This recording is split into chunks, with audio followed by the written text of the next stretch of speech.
I'm Peter Lee, and this is Newsbud's China Watch. This week, Asia on the brink, Korea votes, and Kim Jong-un collects hostages.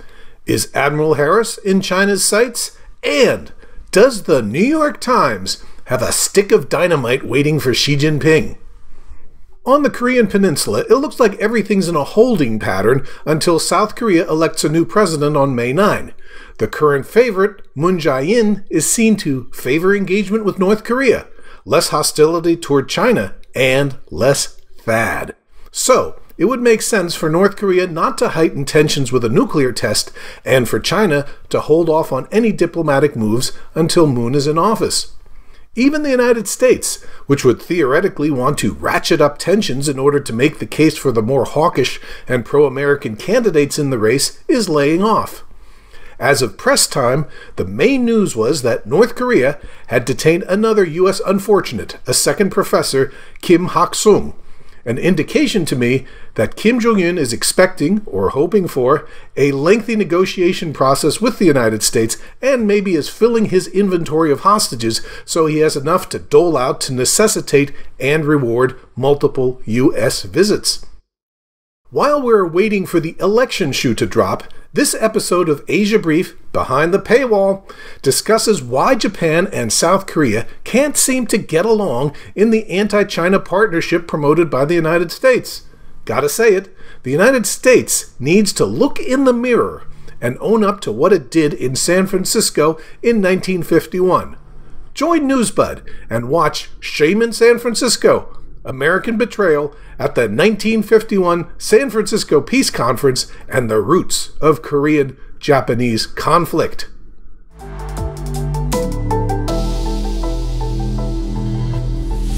The most excitement in Asian security affairs this week was provided by a report from Japan's Kyodo news agency that China's ambassador to the U.S., Cui Tiankai, had offered to back Trump's North Korea play in return for removal of U.S. PACOM commander Admiral Harry Harris. If you need an introduction to Admiral Harris, watch last week's China Watch, in which I examine his role in the mystery of the aircraft carrier Carl Vinson. He's commander of PACOM and the biggest deal in Asia.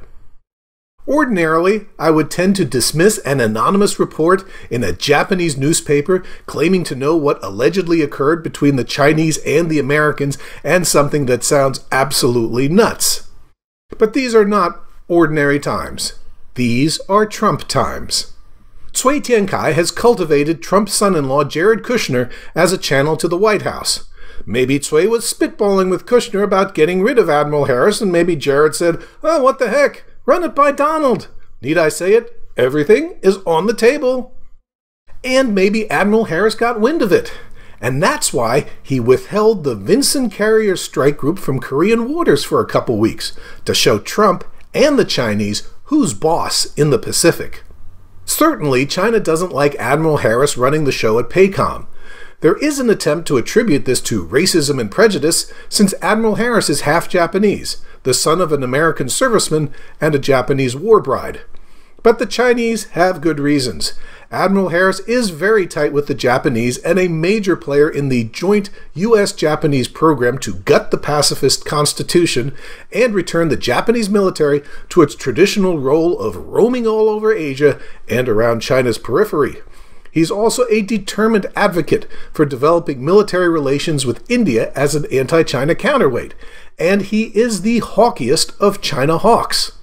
In fact, I believe that Harris was installed as PACOM commander as part of a successful rebellion by Pentagon China hawks against supposedly soft-on-China Secretary of Defense Chuck Hagel and PACOM commander Samuel Locklear in 2015.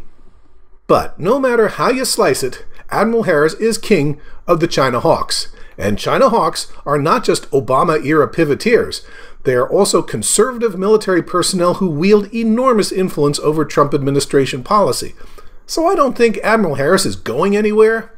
If anything, a call by the Chinese for Trump to remove Harris would probably have the reverse effect of making his removal for any reason impossible. It's the ultimate endorsement.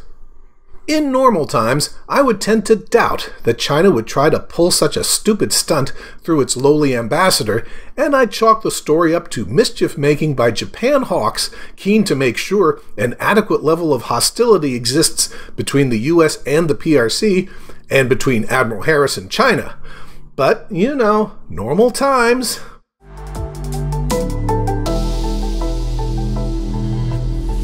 This was also a week for watchful waiting on the Miles Kwok story. Miles Kwok is the Chinese millionaire who is threatening to expose all sorts of corruption at the highest level of the Chinese Communist Party, including misdeeds relating to Wang Qishan, a crucial ally of Xi Jinping. In last week's China Watch, I speculated the Chinese government is putting massive pressure on outlets around the world not to run Kwok's allegations, and media outlets around the world are debating whether to pull the trigger on the story and risk massive retaliation.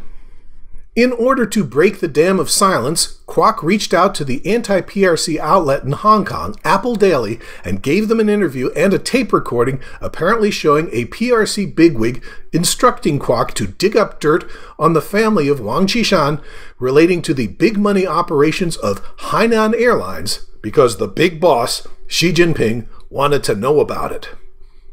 Hainan Airlines is not just an airline, it's a global conglomerate operating under the name HNA, whose boss man, Chen Jian, wants it to become one of the world's 10 largest companies.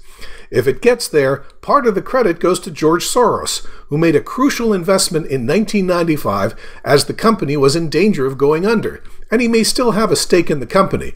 If so, Soros has done pretty well.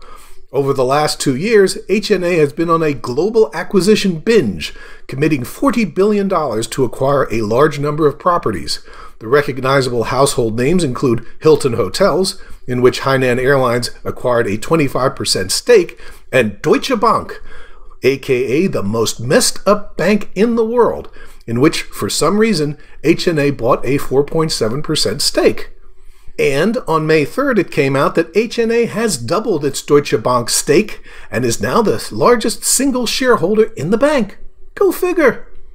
Questions have been swirling since last year as to whether HNA is a product of genius financial engineering or simply a massively corrupt capital flight scam. Hey, maybe it's both.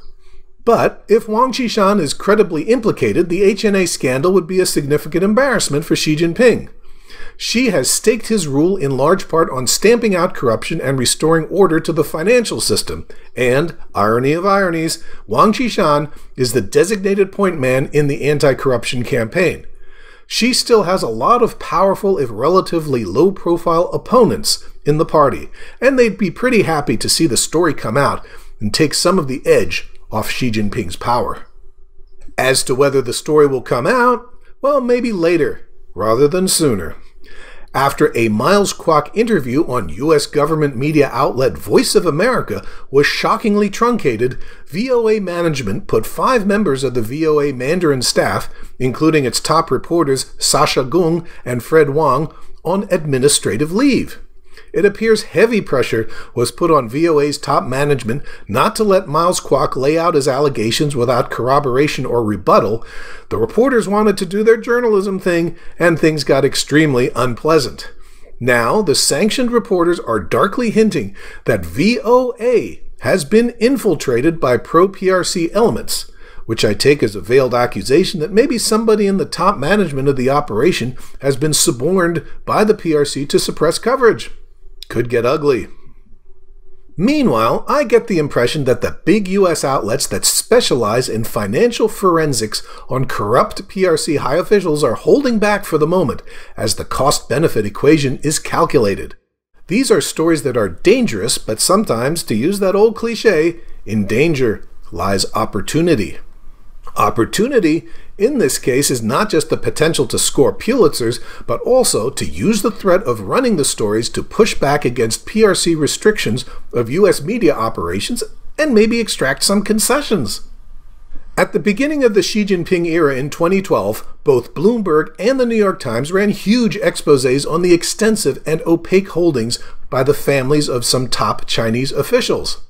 The New York Times went after Wen Jiabao, the Chinese premier, who was on the way out anyway. The Times ran its story and has been slapped around by the Chinese government ever since, with harassment of its reporters and its electronic editions. Nevertheless, the Times has persisted and claims to have grown the business of its Chinese edition nicely. Thank you very much.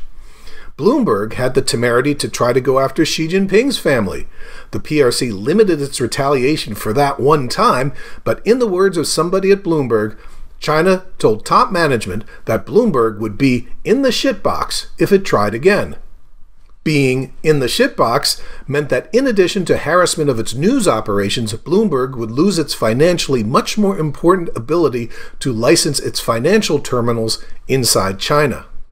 The Bloomberg investigative team nevertheless took another bite of the apple in 2014, this time going after a well-connected real estate developer, Wang Jianlin. Bloomberg corporate management spiked the story, the investigative team walked out with much heartache, breastbeating, and recriminations, and lead investigative reporter Michael Forsyth ended up at the New York Times where, presumably, he is now poised to jump all over the Miles Kwok story. The usual etiquette in these matters is that the story gets put together and then there's a big sit-down with the Chinese where the story is laid out and publication is negotiated. In the case of Xi Jinping and Wen Jiabao stories of 2012, the bottom line seemed to have been that the pieces had to include a statement that Xi and Wen were not personally implicated in the alleged shenanigans of their greedy family members. It will be interesting to see if Wang Qishan rates that treatment, and how the New York Times, its journalists, and its Chinese language edition subsequently fare in China.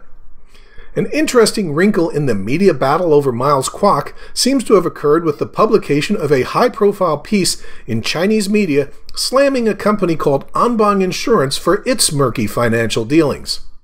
If you follow mind-numbingly complex forensic reporting, you know that Anbang was linked to Trump's son-in-law Jared Kushner in negotiations over Anbang putting money into the flagship Kushner family property at 666 Fifth Avenue. I say linked because Jared Kushner's personal and business relationship and whether this was actually a sweetheart deal never really got sorted out. Didn't look that bad to me, but you're not supposed to figure out who's screwing whom in these things anyway. Anbang pulled out of the deal amid much U.S. domestic partisan furor in March. Well, Anbang is a buccaneering financial conglomerate that has pumped $30 billion into real estate and other overseas projects, has close connections to the Chinese elite, and has been characterized as a conduit for massive Chinese capital flight. Sounds a lot like HNA, doesn't it? You know, the company Miles Kwok is targeting? There's one difference, I think. HNA's going up. Anbang's going down. As HNA rolls along with its global acquisition spree, every indication is that Anbang is being set up to take the hit as the ultimate corrupt, reckless, money-laundering Chinese financial enterprise. In 2016, Anbang pulled back from a planned $13 billion acquisition of Starwood Hotels, and this was already seen as a signal from the Chinese government that Anbang's overseas buying spree was over. Then came the collapse of the Kushner deal. 3 days ago, Anbang's life insurance division received a 3-month ban from Chinese regulators for doing some risky and dishonest financial products business. Now, a damning article with remarkable detail appears in the influential Chinese financial magazine Caixin, and the article and Anbang's angry pushback receive a lot of play in Chinese domestic media. The interesting wrinkle: the publisher of Caixin and the darling of the Western media set, Madame Hu Shuli, is close to Wang Qishan. In fact, it's alleged that Madame Hu is a hit lady in the business of taking down corporate targets designated by Xi Jinping and Wang Qishan. It looks to me like the Chinese government has decided that there is a scandal worth reporting, and it's Anbang, not HNA. In other words, if the New York Times exercises its investigative muscle digging a grave for Kushner and Trump-loving Anbang, and not Wang Qishan and Xi Jinping-loving HNA, the Chinese government might not object. In fact, it might be pretty happy. Mike Forsyth, take note. Well, Mike Forsyth has already taken note, having applied his financial forensic toolkit to Anbang in September of last year. Finally, China test flew its commercial jetliner, the COMAC C919, which is meant to compete with the Boeing 737 and Airbus 320. If the Chinese government decides that its booming civil aviation sector has to buy COMACs, that will make Airbus and Boeing pretty unhappy. It would also mark the end of an era. Ever since China's opening to the West in the 1970s, China's core strategy to ingratiate itself to Western governments and businesses and smooth over diplomatic difficulties was, hey, let's buy a few dozen airplanes from Boeing, from Airbus, from both. If and when China's decided it's going to compete with the West on commercial jets, it could be a genuine turning point in modern Chinese history and economic diplomacy. That's all for this week. Thanks for watching. If you're watching this on YouTube, stop it! Go to newsbud.com, open your wallet, and join. When you're a News Buddy, you get access to exclusive member content like my Asia Brief videos and the opportunity to interact with me on the China Watch show pages. And you can sign up for Philip Kovacevich's online course on Anglo-American Russian geopolitics. There are still a few slots left. And please, please contribute to the Newsbud Kickstarter. We're 100% people funded. No ads, no institutions, only you can make Newsbud happen. See you at Newsbud. I'm Peter Lee for Newsbud's China Watch.